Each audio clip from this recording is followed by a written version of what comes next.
ನಾನು ಚಾಂದಿನಿ. ಇದೀಗ ಮುಖ್ಯಾಂಶಗಳು.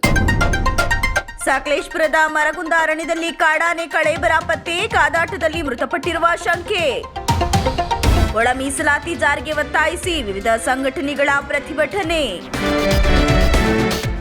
ಬಸ್ ಅಡ್ಡಗಟ್ಟಿ ಲಾಂಗ್ ಬೀಸಿದ್ದ ರೌಡಿ ಶೀಟರ್, ಬಂಧಿಸುವಾಗ ಕಾಲಿಗೆ ಗುಂಡು, ಎಸ್ಪಿ ಹೇಳಿಕೆ.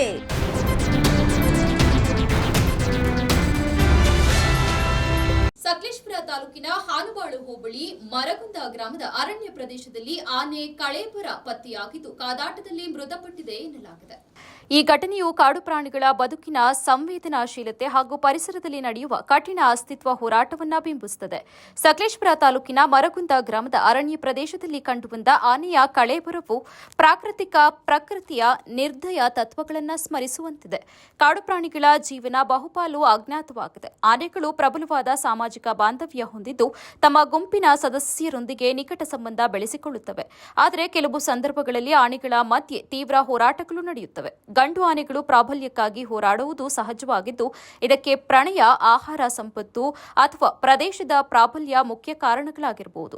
ಈ ಸಂದರ್ಭದಲ್ಲಿ ಮರಗುಂದ ಅರಣ್ಯ ಪ್ರದೇಶದಲ್ಲಿ ಪತ್ತೆಯಾದ ಆನೆ ಕಳೇಬರವು ಹೋರಾಟದ ಪರಿಣಾಮವಾಗಿ ಸಾವನ್ನಪ್ಪಿದಂತೆ ಕಾಣುತ್ತದೆ.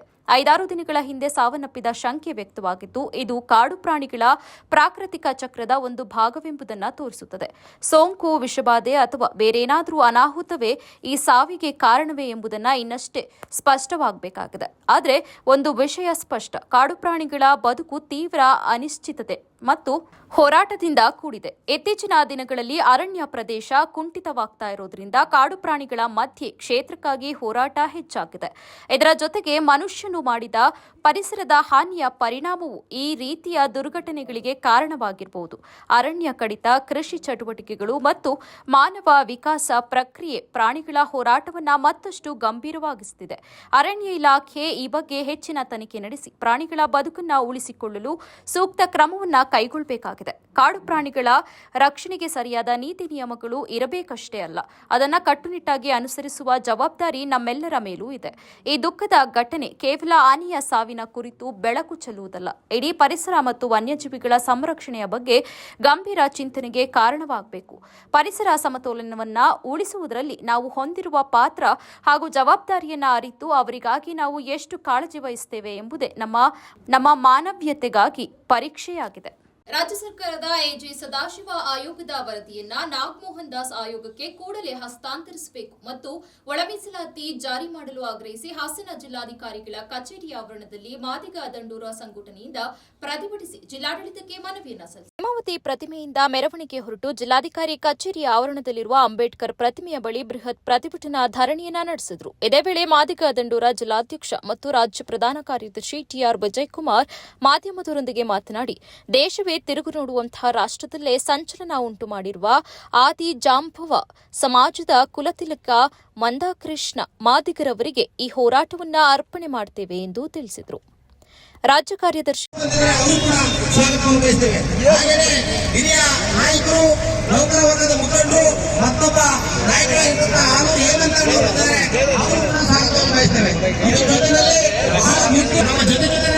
ಹೋರಾಟ ಮಾಡಿಕೊಂಡು ಈ ಕಾರ್ಯಕ್ರಮ ಸಹೋದರ ಕಿರಣ್ ಅವರು ಇಂದ್ರೇಶ್ ಮಾತನಾಡಿ, ಕರ್ನಾಟಕ ರಾಜ್ಯದಲ್ಲಿ 17 ಜಿಲ್ಲೆಗಳಲ್ಲಿ ಗೊಂದಲ ಉಂಟಾಗಿರುವ ಆದಿ ಕರ್ನಾಟಕ ಮತ್ತು ಆದಿ ದ್ರಾವಿಡ ಈ ಸಮಸ್ಯೆಯನ್ನು ಬಗೆಹರಿಸಲು ಮತ್ತು ಮೈಸೂರು ವಿಭಾಗದ 9 ಜಿಲ್ಲೆಯಲ್ಲಿ ಆದಿ ಕರ್ನಾಟಕ ಮತ್ತು ಆದಿ ದ್ರಾವಿಡ ಸಮಸ್ಯೆಯ ಗೊಂದಲವಿದ್ದು, ನಮ್ಮ ಜಾತಿಯನ್ನ ಏಕೆ ಎಡಿಯಿಂದ ಬಿಡುಗಡೆ ಮಾಡಿ ನಮ್ಮ ಮೂಲ ಜಾತಿಗಳಿಂದ ಅಂದರೆ ಮಾದಿಗ ಮತ್ತು ಸಂಬಂಧಿತ ಜಾತಿಗಳಿಂದ ಗುರುತಿಸಬೇಕೆಂದು ಸರ್ಕಾರವನ್ನ ಆಗ್ರಹಿಸುತ್ತೇವೆ ಎಂದು ಹೇಳಿದರು. ಹಾಸನ ಜಿಲ್ಲೆಯ ಮಾದಿಗ ದಂಡೂರ ಮಾದಿಗ ಮೀಸಲಾತಿ ಹೋರಾಟದ ವತಿಯಿಂದ ಜಿಲ್ಲಾಧ್ಯಕ್ಷ ವಿಜಯಕುಮಾರ್ ಅವರ ನೇತೃತ್ವದಲ್ಲಿ ಈ ಒಂದು ಚಳವಳಿಯನ್ನು ಹಮ್ಮಿಕೊಳ್ಳಲಾಗಿದೆ.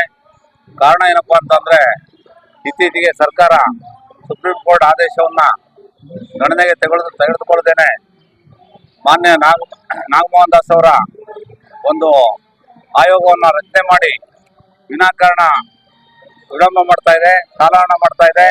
ಆದಷ್ಟು ಬೇಗ ಒಳ ಮೀಸಲಾತಿ ವರ್ಗೀಕರಣವನ್ನ ಮಾಡಬೇಕು ಅಂತ ಹೇಳಿ ಈ ಸಂದರ್ಭದಲ್ಲಿ ನಾವೆಲ್ಲರೂ ಕೂಡ ಆಗ್ರಹಿಸ್ತಾ ಇದ್ದೀವಿ. ಇದರಿಂದ ಅನೇಕ ತೊಂದರೆಗಳು ಆಗ್ತಾ ಇದೆ. ಎಲ್ಲ ಕಡೆ ಹೋರಾಟಗಳು ಚಳವಳಿ. ಈ ಪ್ರತಿಭಟನೆಯಲ್ಲಿ ಸಂಘಟನೆಯ ಮುಖಂಡರಾದ ಎಚ್.ಕೆ. ಸಂದೇಶ್, ಎಂಆರ್ ವೆಂಕಟೇಶ್, ಜಾವಗಲೀಂದ್ರೇಶ್, ಸಿಐಯು ಧರ್ಮೇಶ್ ಅವರು ಹಾಗೆ ಕೃಷ್ಣದಾಸ್, ಜೈ ಭೀಮ್ ಬ್ರಿಗೇಡ್ ಜಿಲ್ಲಾಧ್ಯಕ್ಷ ರಾಜೇಶ್, ರಾಜಶೇಖರ್, ರಾಜ್ಯ ಸಂಚಾಲಕ ಎಂ ಸೋಮಶೇಖರ್ ಇತರರು ಉಪಸ್ಥಿತರಿದ್ದರು. ಖಾಸಗಿ ಬಸ್ ಅಡ್ಡಗಟ್ಟಿ ಮಾರಕಾಸ್ತ್ರಗಳಿಂದ ದಾಳಿ ಮಾಡಿದ ಆರೋಪಿಯನ್ನ ಬಂಧಿಸಲು ತೆರಳಿದ್ದಾಗ ಪೊಲೀಸ್ ಸಿಬ್ಬಂದಿಗಳ ಮೇಲೆ ಹಲ್ಲೆ ಮಾಡಲು ಯತ್ನಿಸಿದ ಹಿನ್ನೆಲೆಯಲ್ಲಿ ಆರೋಪಿ ಕಾಲಿಗೆ ಗುಂಡೇಟು ಹಾರಿಸಲಾಗಿದೆ ಎಂದು ಹಾಸನದ ಎಸ್ಪಿ ಮೊಹಮ್ಮದ್ ಸುಚೀತಾ ಸ್ಪಷ್ಟನೆ ನೀಡಿದ್ದಾರೆ. ನಗರದಲ್ಲಿ ಶುಕ್ರವಾರ ಸುದ್ದಿಗಾರರೊಂದಿಗೆ ಮಾತನಾಡಿದ ಅವರು, ಜನವರಿ 28ರಂದು ರಾತ್ರಿ 1 ಗಂಟೆಯ ಸುಮಾರಿಗೆ ರೌಡಿ ಶೀಟರ್ ಮನುಗೌಡ ಎಂಬಾತ ಬೆಂಗಳೂರಿನಿಂದ ಮಂಗಳೂರಿಗೆ ತೆರಳುತ್ತಾ ಇದ್ದ ಖಾಸಗಿ ಬಸ್ಸನ್ನು ತನ್ನ ಕಾರಿಗೆ ಜಾಗ ಬಿಡಲಿಲ್ಲ ಎಂಬ ಕಾರಣಕ್ಕೆ ಅಡ್ಡಗಟ್ಟಿ ಮಾರಕಾಸ್ತ್ರದಿಂದ ಹಲ್ಲೆ ಮಾಡಿದ್ದಾನೆ. ಬಳಿಕ ಬಸ್ ಡ್ರೈವರ್ ಅರುಣ್ ಕುಮಾರ್ ಎಂಬಾತ ನೀಡಿದಂತಹ ದೂರನ್ನು ಆಧರಿಸಿ ತನಿಖೆ ನಡೆಸಿದ ಬಳಿಕ ಆತನನ್ನು ಡಿಸೆಂಬರ್ 30ರ ಸಂಜೆ ಬೆಂಗಳೂರಿನ ಸಂಜಯ್ ಗಾಂಧಿ ಆಸ್ಪತ್ರೆಯಲ್ಲಿ ಪತ್ತೆ ಹಚ್ಚಿ ಬಂಧಿಸಿ ಹಾಸನ್ ತಾಲೂಕಿನ ಶಾಂತಿಗ್ರಾಮ ಬಳಿ ಶೌಚಾಲಯ ತೆರಳುವಾಗ ಪೊಲೀಸ್ ಸಿಬ್ಬಂದಿಗಳಾದ ಲೋಕೇಶ್, ಕುಮಾರ್, ಮೋಹನ್ ಕೃಷ್ಣ ಅವರ ಮೇಲೆ ಹಲ್ಲೆ ಮಾಡಿದ್ದಾನೆ. ಬಳಿಕ ಆತ್ಮರಕ್ಷಣೆಗಾಗಿ ಆರೋಪಿ ಕಾಲಿಗೆ ಗುಂಡು ಹಾರಿಸಲಾಗಿದೆ. ಈ ವೇಳೆ ತಮ್ಮ ಸಿಬ್ಬಂದಿಗಳಿಗೂ ಸಣ್ಣ ಪುಟ್ಟ ಗಾಯಗಳಾಗಿದ್ದು ಆಸ್ಪತ್ರೆಯಲ್ಲಿ ಚಿಕಿತ್ಸೆ ಪಡಿತಾ ಇದ್ದಾರೆ. ಈ ಬಗ್ಗೆ ಶಾಂತಿಗ್ರಾಮ ಪೊಲೀಸ್ ಠಾಣೆಯಲ್ಲಿ ಪ್ರಕರಣ ದಾಖಲಾಗಿದೆ ಎಂದು ತಿಳಿಸಿದರು. 28/1/2025 ರಾತ್ರಿ ಸುಮಾರು ರಾತ್ರಿ 1:15 ಗಂಟೆಯಿಂದ 2 ಗಂಟೆ ಸಮಯದಲ್ಲಿ ಒಂದು ಖಾಸಗಿ ಬಸ್, ಗುಮಾ ಅಂತ ಖಾಸಗಿ ಬಸ್, ಬ್ಯಾಂಗ್ಳೂರ್ ಟು ಮ್ಯಾಂಗ್ಳೂರ್ ಹೋಗ್ತಾರೋ ಬಸ್ಸನ್ನು ಒಬ್ಬ ವ್ಯಕ್ತಿ ಅಡ್ಡ ಮಾಡಿಸಿ, ಅದರಲ್ಲಿ ಅಡ್ಡ ಮಾಡಿಸಾದ ಮೇಲೆ ಒಂದು ಮ್ಯಾಚೆಟನ್ನು ಯೂಸ್ ಮಾಡಿ ಫ್ರಂಟ್ ಡೋರ್ ಆಫ್ ದ ಬಸ್ಸನ್ನು ಅಟ್ಯಾಕ್ ಮಾಡಿರ್ತಾರೆ. ಇದರಲ್ಲಿ ಯಾರಿಗೆ ಇಂಜುರಿ ಆಗಿರಲಿಲ್ಲ, ಆದರೆ ಪಬ್ಲಿಕ್ ಟ್ರಾವೆಲ್ ಮಾಡ್ತಾ ಬಸ್ಸನ್ನು ಅಡ್ಡ ಕಟ್ಟಿ ಅವ್ರಿಗೆ ಅಲ್ಲಿ ಅಟ್ಯಾಕ್ ಮಾಡಿರ್ತಾರೆ. ಈ ಹಿನ್ನೆಲೆಯಲ್ಲಿ 29ನೇ ತಾರೀಕು ರಾತ್ರಿ 9 ಗಂಟೆ ಸಮಯದಲ್ಲಿ ಅರುಣ್ ಕುಮಾರ್ ಒಂದು ಡ್ರೈವರ್, ಏನು ಮಂಗಳೂರಿಗೆ ಹೋಗಿರೋ ಡ್ರೈವರ್ ಬಂದು ನಮಗೆ ಒಂದು ಕಂಪ್ಲೇಂಟ್ ಕೊಟ್ಟಿರ್ತಾರೆ. ಈ ಹಿನ್ನೆಲೆಯಲ್ಲಿ ನಾವು ತನಿಖೆಯನ್ನು ಮುಂದುವರಿಸಿದ್ದೀವಿ. ಈ ತನಿಖೆಯನ್ನು ಮುಂದುವರಿಸೋ ಸಮಯದಲ್ಲಿ ಅಟ್ಯಾಕ್ ಮಾಡಿರೋದು ಮನುಗೌಡ, ಹಾಸನ್ ಲಿಮಿಟ್ಸ್ ಅವರು ಅಂತ ನಮಗೆ ಗೊತ್ತಾಗುತ್ತೆ. ಇದ್ರ ಮೇಲೆ ನಾವು ತನಿಖೆಯನ್ನು ಮುಂದುವರಿಸೋ ಸಮಯದಲ್ಲಿ ಏನು ಆರೋಪಿ ಮನು ಯಾರು ಇರ್ತಾರೋ ಅವರು ಸಂಜಯ್ ಗಾಂಧಿ ಹಾಸ್ಪಿಟ್ಲ್ 30ನೇ ತಾರೀಕು ಸಾಯಂಕಾಲ ಸಂಜಯ್ ಗಾಂಧಿ ಹಾಸ್ಪಿಟಲಲ್ಲಿ ನಮಗೆ ಅವ್ರು ಸಿಗ್ತಾರೆ. ಅಲ್ಲಿಂದ ನಾವು ದಸ್ತಗಿರಿ ಮಾಡಿ ಕರ್ಕೊಂಡು ಬರೋ ಸಮಯದಲ್ಲಿ ಶಾಂತಿಗ್ರಾಮ ಲಿಮಿಟ್ಸ್ ಬರುವ ಸಮಯದಲ್ಲಿ ಅವರು ವಾಶ್ರೂಮ್ ಯೂಸ್ ಮಾಡಬೇಕು ಅಂತ ನಮ್ಮ ಸಿಬ್ಬಂದಿ ಹತ್ರ ರಿಕ್ವೆಸ್ಟ್ ಮಾಡಿರ್ತಾರೆ. ಆ ಹಿನ್ನೆಲೆಯಲ್ಲಿ ಅವರು ವಾಶ್ರೂಮ್ ಬಿಡೋ ಸಮಯದಲ್ಲಿ ನಮ್ಮ ಸಿಬ್ಬಂದಿಯಾದ ಲೋಕೇಶ್ ಮತ್ತು ನಮ್ಮ PSI ಆದ ಕುಮಾರ್ ಮತ್ತು ನಮ್ಮ ಇನ್ಸ್ಪೆಕ್ಟರ್ ಆದ ಮೋಹನ್ ಕೃಷ್ಣ ಅವರು ಯಾರ ಜೊತೆ ಲಾಂಗ್ನಿಂದ ಖಾಸಗಿ ಬಸ್ ಮುಂಭಾಗದ ಗಾಜನ್ನ ಹೊಡೆದು ಚಾಲಕನ ಮೇಲೆ ಹಲ್ಲೆ ಯತ್ನಿಸಿದ ಪ್ರಕರಣದಲ್ಲಿ ಆರೋಪಿ ತಪ್ಪಿಸಿಕೊಳ್ಳಲು ಮುಂದಾದಾಗ ಪೊಲೀಸರು ಆರೋಪಿ ಕಾಲಿಗೆ ಗುಂಡು ಹಾರಿಸಿ ವಶಕ್ಕೆ ಪಡೆದುಕೊಂಡ ಘಟನೆ ಹಾಸನ ತಾಲೂಕಿನ ಶಾಂತಿಗ್ರಾಮ. ಆರೋಪಿ ಮೂಲತಃ ಹೊಳೆ ತಿಮ್ಮನಹಳ್ಳಿಯವನಾಗಿದ್ದು ಹಾಲಿ ಹಾಸನ ವಿದ್ಯಾನಗರ ಗ್ರಾಮವಾಸಿ ಮನೋಜ್ ಜಿಗೌಡ 23 ವರ್ಷ. ಮೊನ್ನೆ ಜನವರಿ 28 ರಾತ್ರಿ 2 ಗಂಟೆಯ ಸಮಯದಲ್ಲಿ ಗಾಂಜಾ ಮತ್ತಿನಲ್ಲಿ ಬೆಂಗಳೂರು ಮಂಗಳೂರು ಖಾಸಗಿ ಬಸ್ಸನ್ನ ಓವರ್ಟೇಕ್ ಮಾಡಿ ಅಡ್ಡಗಟ್ಟಿ ಲಾಂಗ್ನಿಂದ ಬಸ್ ಚಾಲಕನ ಮೇಲೆ ಹಲ್ಲೆಗೆ ಯತ್ನಿಸಿದ್ನು. ಈ ದೃಶ್ಯವನ್ನ ಬಸ್ ನಿರ್ವಾಹಕ ವಿಡಿಯೋ ಮಾಡಿಕೊಳ್ಳುತ್ತಿದ್ದನ್ನ ಕಂಡು ಕಾರು ಹತ್ತಿ ವಾಪಸ್ ತೆರಳಿದ್ನು. ಈ ಸಂಬಂಧ ನಿನ್ನೆ ನಗರ ಠಾಣೆಯಲ್ಲಿ ಅಟೆಂಪ್ಟ್ ಮರ್ಡರ್ ಪ್ರಕರಣ ದಾಖಲು ಮಾಡಲಾಗಿತ್ತು. ಗುರುವಾರ ಆರೋಪಿ ಮನೋಜ್ ಗೌಡನನ್ನ ತನಿಖೆಗಾಗಿ ಬೆಂಗಳೂರಿನಿಂದ ಹಿಡಿದು ಕರೆತರುವಾಗ ಆರೋಪಿಯು ಶಾಂತಿಗ್ರಾಮ ಬಳಿ ಮೂತ್ರ ವಿಸರ್ಜನೆ ಮಾಡುವುದಾಗಿ ಪೊಲೀಸ್ ಸಿಬ್ಬಂದಿಗೆ ತಿಳಿಸಿ ಜೀಪ್ನಿಂದ ಕೆಳಗೆ ಇಳಿದಿದ್ದು ಈ ವೇಳೆ ಪೊಲೀಸ್ ಕಾನ್ಸ್ಟೇಬಲ್ಗೆ ಇರಿದು ತಪ್ಪಿಸಿಕೊಳ್ಳಲು ಯತ್ನಿಸಿದ್ದಾನೆ. ಆತ್ಮರಕ್ಷಣೆಗಾಗಿ ನಗರ ಪೊಲೀಸ್ ಠಾಣೆಯ ಇನ್ಸ್ಪೆಕ್ಟರ್ ಮೋಹನ್ ಕೃಷ್ಣ ಒಂದು ಸುತ್ತು ಗುಂಡನ್ನ ಗಾಳಿಯಲ್ಲಿ ಹಾರಿಸಿ ಇನ್ನೊಂದು ಗುಂಡನ್ನ ಅವನ ಎಡಗಾಲಿಗೆ ಹಾರಿಸಲಾಗಿದೆ. ಗಾಯಾಳು ಮನೋಜ್ ಈತನನ್ನ ಪೊಲೀಸ್ ಕಾನ್ಸ್ಟೇಬಲ್ ಲೋಕೇಶ್ ಅವರನ್ನ ನಗರದ ಹಿಮ್ಸ್ ಹಾಸ್ಪಿಟಲ್ಗೆ ಚಿಕಿತ್ಸೆಗಾಗಿ ದಾಖಲಿಸಲಾಗಿದೆ.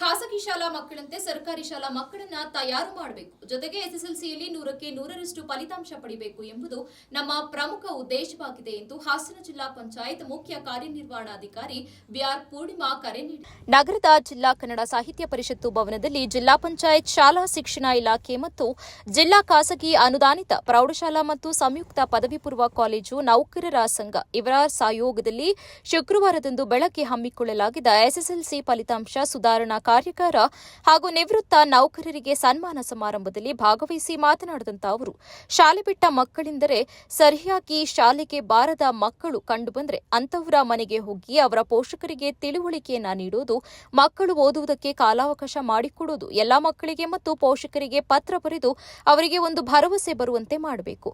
ಮಕ್ಕಳು ಹೆಚ್ಚು ಗಣಿತ ಮತ್ತು ವಿಜ್ಞಾನದಲ್ಲಿ ಫೇಲ್ ಆಗ್ತಿದ್ದಾರೆ. ಆ ವಿಷಯವನ್ನ ಶಿಕ್ಷಕರು ಹೆಚ್ಚು ಫೋಕಸ್ ಮಾಡಬೇಕೆಂದು ಕಿವಿಮಾತನ್ನ ಹೇಳಿದ್ರು. ಶಾಲೆ ಬಿಟ್ಟ ಮಕ್ಕಳಿದ್ರೆ ಅಥವಾ ಶಾಲೆಗೆ ಸರಿಯಾಗಿ ಬರದೇ ಇರುವಂತಹ ಮಕ್ಕಳಿದ್ರೆ ಅಂತವ್ರಿಗೆ ಹೋಗಿ ಪೇರೆಂಟ್ಸ್ಗೆ ಎಜುಕೇಟ್ ಮಾಡೋದು, ಮತ್ತೆ ಮಕ್ಕಳನ್ನ ಓದೋದಕ್ಕೆ ಒಂದು ಕಾಲಾವಕಾಶ ಮಾಡಿಕೊಡಿ ಅಂತ ಕೇಳೋದು, ಪೇರೆಂಟ್ಸ್ಗೆ ಮತ್ತು ಮಕ್ಕಳಿಗೆ ಪತ್ರ ಬರೀಬೇಕು ಅಂತ ಹೇಳಿ ಒಂದು ಪತ್ರ ಕೂಡ ರೆಡಿ ಮಾಡಿದೀವಿ ನಾವು. ಎಲ್ಲಾ ಮಕ್ಕಳಿಗೂ ಮತ್ತು ಪೇರೆಂಟ್ಸ್ಗೆ ಒಂದು ಪತ್ರ ಬರೀಬೇಕು, ಅವ್ರಿಗೊಂದು ಕಾನ್ಫಿಡೆನ್ಸ್ ಬಿಲ್ಡಪ್ ಮಾಡಬೇಕು ಅಂತ.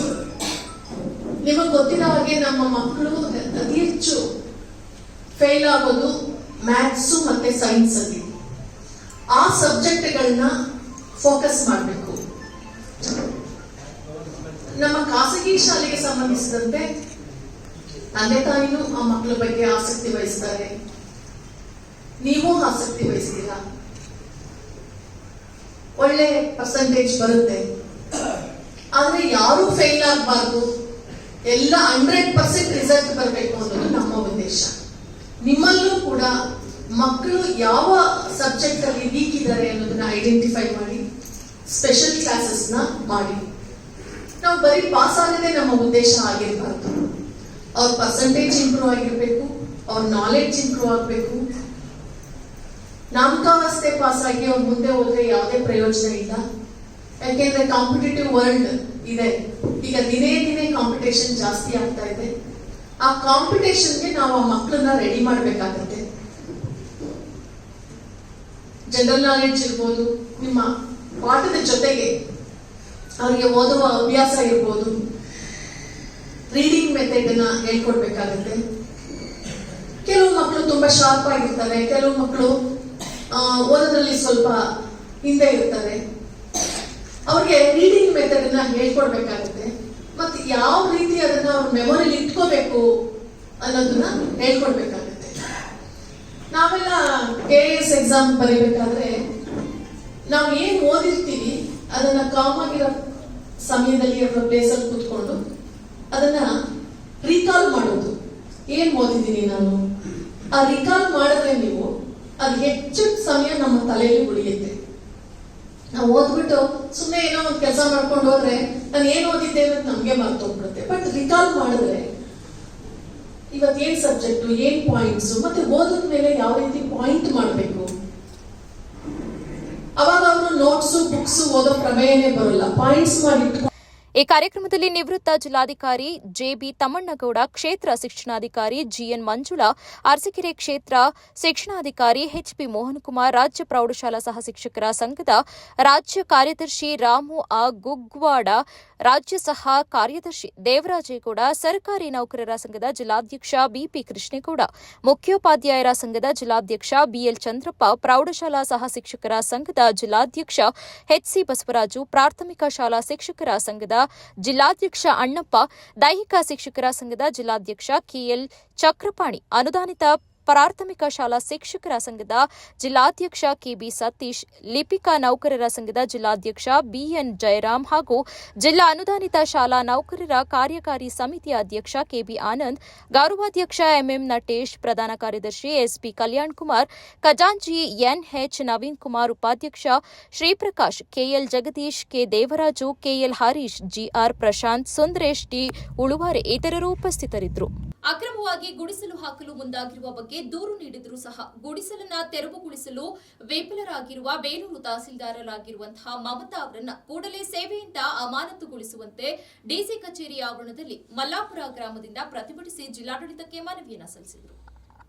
ಇದೇ ವೇಳೆ ಗ್ರಾಮದ ಮೋಹನ್ ಕುಮಾರ್ ಮಾಧ್ಯಮದವರೊಂದಿಗೆ ಮಾತನಾಡಿ, ಬೇಲೂರು ತಾಲೂಕು ಅರೇಹಳ್ಳಿ ಹೋಬಳಿಗೆ ಸೇರಿದ ಮಲ್ಲಾಪುರ ಗ್ರಾಮದಲ್ಲಿ ಸರ್ವೆ ನಂಬರ್ 13 P3 ರಲ್ಲಿ 4 ಎಕರೆ 20 ಗುಂಟೆ ಜಮೀನು ಇದ್ದು ನಮ್ಮ ತಂದೆ ರುದ್ರಯ್ಯ ಬಿನ್ ಲೇಟ್ ಬೈರಯ್ಯ ರವರ ಹೆಸರಿನಲ್ಲಿದೆ. ಈ ಜಮೀನಿಗೆ ಸಂಬಂಧಪಟ್ಟ ಎಲ್ಲಾ ಮೂಲ ದಾಖಲೆಗಳನ್ನ ಹೊಂದಿರ್ತೇವೆ. ಹೀಗಿದ್ರೂ ಕೂಡ ಈ ಜಾಗಕ್ಕೆ ಅಕ್ರಮವಾಗಿ ಗುಡಿಸಲನ್ನ ಹಾಕಲು ನಮ್ಮ ಗ್ರಾಮದವರೇ ಆದ ಓದೇಶ ಮತ್ತು ಬೈರಯ್ಯ ಎಂಬುವರು ಮುಂದಾಗಿರ್ತಾರೆ ಎಂದು ದೂರಿದರು. ಈ ಬಗ್ಗೆ ಅನೇಕ ಬಾರಿ ತಹಸೀಲ್ದಾರ್ ಆಗಿರುವ ಮಮತಾ ಅವರಿಗೆ ದೂರು ನೀಡಿದ್ರೂ ಕೂಡ ಪ್ರಯೋಜನವಾಗಿರುವುದಿಲ್ಲ. ಕಾರಣ ತಹಸೀಲ್ದಾರರೇ ಅವರಿಗೆ ಗುಡಿಸಲು ಹಾಕಲು ಕುಮ್ಮಕ್ಕನ್ನ ನೀಡುತ್ತಾ ಇರೋದು ಮೇಲ್ನೋಟಕ್ಕೆ ಸಾಬೀತಾಗ್ತಾ ಇದೆ ಎಂದು ಅನುಮಾನಿಸಿದರು. ಅರಳ್ಳಿ ಹೋಬಳಿ ಬೇಲೂರು ತಾಲೂಕು. ನಮ್ದು ಸುಮಾರು 80-82ರಲ್ಲಿ ನಮ್ಮ ಅಜ್ಜವರಿಗೆ ಜಮೀನಾಗಿತ್ತು. ಅದರಿಂದ ನಮ್ಮ ಅಪ್ಪರಿಗೆ ತಂದೆಯವರಿಗೆ 4 ಎಕರೆ 20 ಗುಂಟೆ ಆಗಿದೆ. ಅದೇ ಓದೇಶ ಬಿನ್ ಬೇರೆ ಅನ್ನೋರು ಅವರಿಗೂ 4 ಎಕರೆ 20 ಗುಂಟೆ ಆಗಿದೆ. ಅಕ್ರಮವಾಗಿ ನಮ್ಮ ಜಮೀನಿಗೆ ಬಂದ್ಬಿಟ್ಟು ಗುಡಿಸ್ಲು ಹಾಕಿದ್ದಾರೆ. ಅವ್ರ ಲ್ಯಾಂಡ್ ಬಿಟ್ಬಿಟ್ಟು ಅವರಿಗೂ 4 ಎಕರೆ 20 ಗುಂಟೆ ಆಗಿದೆ. ಅವ್ರ ಲ್ಯಾಂಡ್ ಬಿಟ್ಬಿಟ್ಟು ನಮ್ಮ ಜಮೀನಿಗೆ ಬಂದು ಗುಡಿಸ್ಲು ಹಾಕಿದ್ದಾರೆ.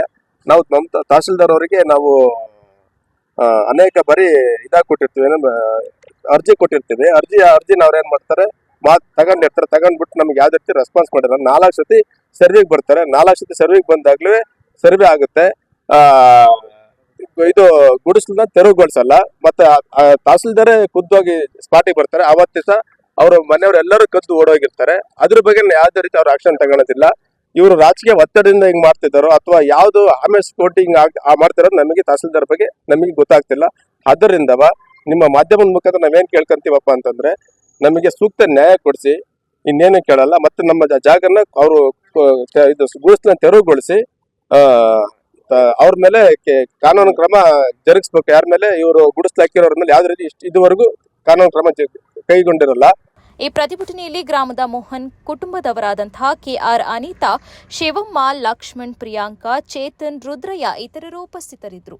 ದಿ ಹಾಸನ ಜಿಲ್ಲಾ ಸಹಕಾರ ಕೇಂದ್ರ ಬ್ಯಾಂಕ್ ಕಳೆದ ವರ್ಷ ಸಾಲಿಗೆ ರು 15.51 ಕೋಟಿ ನಿವ್ವಳ ಲಾಭವನ್ನು ಗಳಿಸುವ ಮೂಲಕ ಕಳೆದ 20 ವರ್ಷಗಳಿಂದಲೂ ಬ್ಯಾಂಕ್ ಸತತವಾಗಿ ಲಾಭ ಗಳಿಸುತ್ತಾ ಬಂದಿದೆ ಎಂದು ಹಾಸನದಲ್ಲಿ ಎಚ್ಡಿಸಿಸಿ ಬ್ಯಾಂಕ್ ಅಧ್ಯಕ್ಷ ಸೋಮನಹಳ್ಳಿ ನಾಗರಾಜ್ ಎಚ್ಡಿಸಿಸಿ ಬ್ಯಾಂಕ್ ಸಭಾಂಗಣದಲ್ಲಿ ಮಾಧ್ಯಮದವರೊಂದಿಗೆ ಮಾತನಾಡಿದ ಅವರು, ದಿ ಹಾಸನ ಜಿಲ್ಲಾ ಸರ್ಕಾರ ಕೇಂದ್ರ ಬ್ಯಾಂಕು ರು 8.53 ಲಕ್ಷ ದುಡಿಯುವ ಬಂಡವಾಳದೊಂದಿಗೆ ದಿನಾಂಕ 28/10/1953ರಲ್ಲಿ ಪ್ರಾರಂಭವಾಗಿದ್ದು, ಇದೀಗ ಜಿಲ್ಲೆಯಲ್ಲಿ ಪ್ರಧಾನ ಕಚೇರಿ ಹಾಗೂ 34 ಶಾಖೆಗಳನ್ನು ಹೊಂದಿದ್ದು 2024 ಮಾರ್ಚರ ಅಂತ್ಯಕ್ಕೆ ರು 1,562.38 ಕೋಟಿ ಠೇವಣಿ, ರು 86.19 ಕೋಟಿ ಷೇರು ಬಂಡವಾಳ ಹಾಗೂ ರು 2,745.76 ಕೋಟಿ ದುಡಿಯುವ ಬಂಡವಾಳ ಹೊಂದಿರುತ್ತದೆ.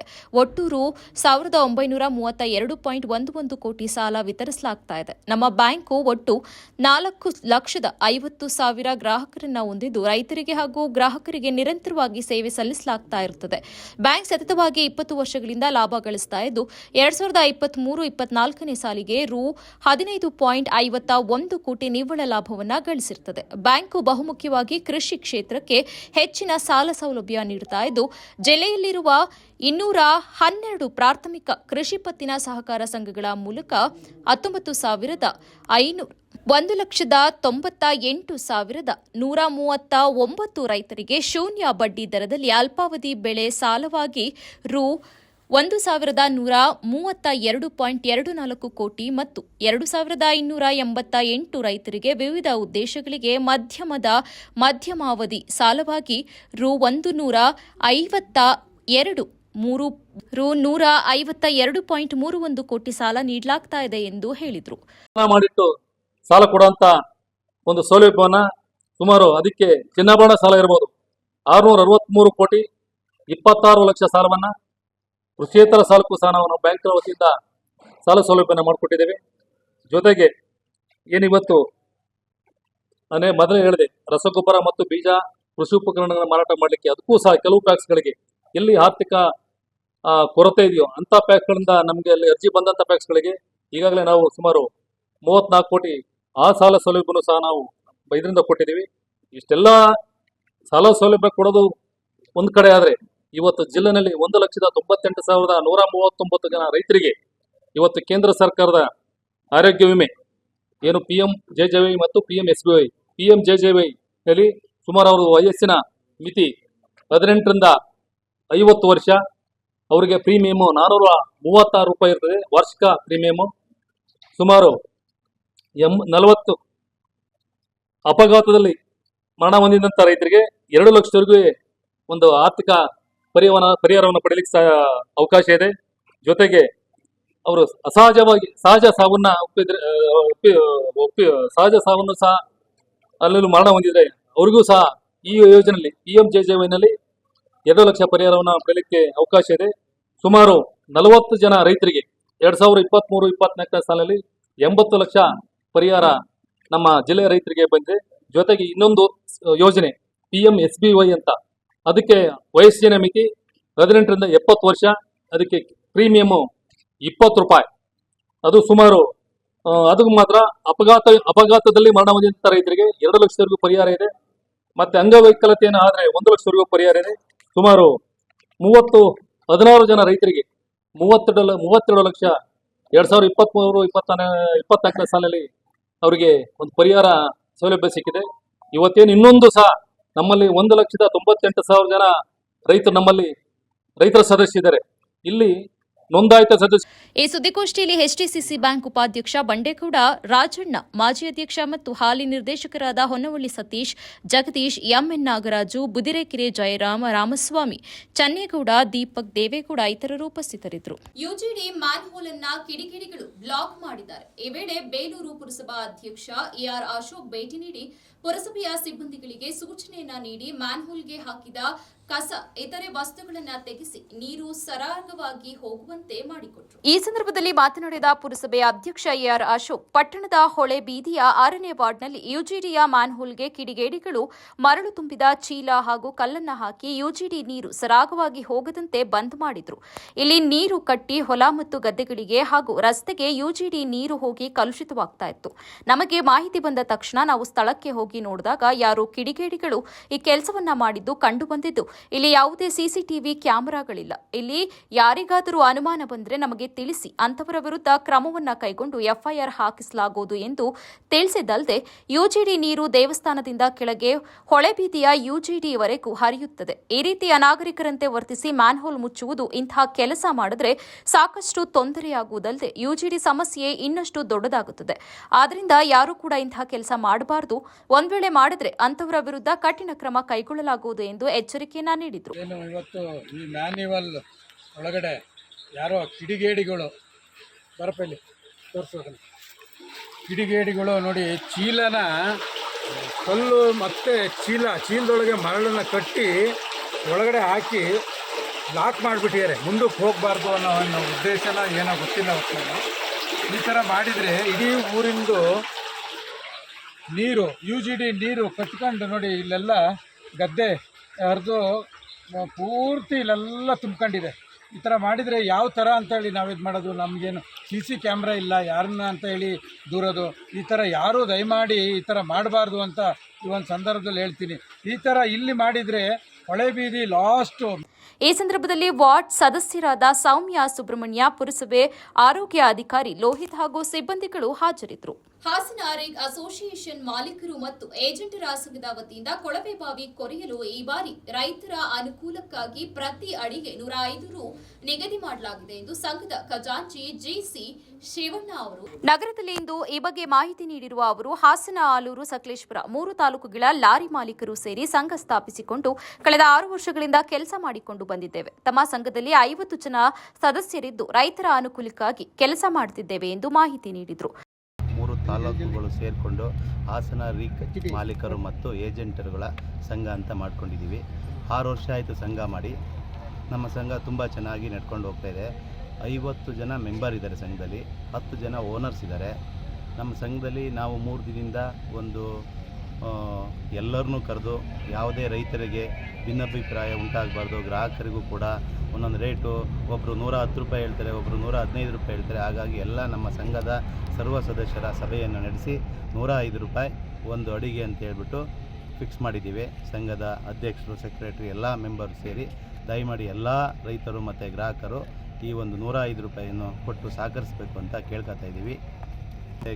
ಈ ವೇಳೆ ಸಂಘದ ಅಧ್ಯಕ್ಷ ಮಂಜುನಾಥ್, ಕಾರ್ಯದರ್ಶಿ ಪುನೀತ್, ಉಪಾಧ್ಯಕ್ಷ ಉಮೇಶ್, ಕಾರ್ಯಾಧ್ಯಕ್ಷ ಆನಂದ್, ಪರಮೇಶ್, ಲಕ್ಷ್ಮೀಶ, ಜಹೀರ್, ಅನೂಪ್ ಹಾಗೂ ಸಂಘದ ಇತರ ಸದಸ್ಯರು ಇದ್ದರು. ಕೊನೆಯಲ್ಲಿ ಮತ್ತೊಮ್ಮೆ ಮುಖ್ಯಾಂಶಗಳು. ಸಕಲೇಶಪುರದ ಮರಗುಂದ ಅರಣ್ಯದಲ್ಲಿ ಕಾಡಾನೆ ಕಳೇಬರ ಪತ್ತೆ, ಕಾದಾಟದಲ್ಲಿ ಮೃತಪಟ್ಟಿರುವ ಶಂಕೆ. ಒಳ ಮೀಸಲಾತಿ ಜಾರಿಗೆ ಒತ್ತಾಯಿಸಿ ವಿವಿಧ ಸಂಘಟನೆಗಳ ಪ್ರತಿಭಟನೆ. ಬಸ್ ಅಡ್ಡಗಟ್ಟಿ ಲಾಂಗ್ ಬೀಸಿದ್ದ ರೌಡಿ ಶೀಟರ್, ಬಂಧಿಸುವಾಗ ಕಾಲಿಗೆ ಗುಂಡು, ಎಸ್ಪಿ ಹೇಳಿಕೆ.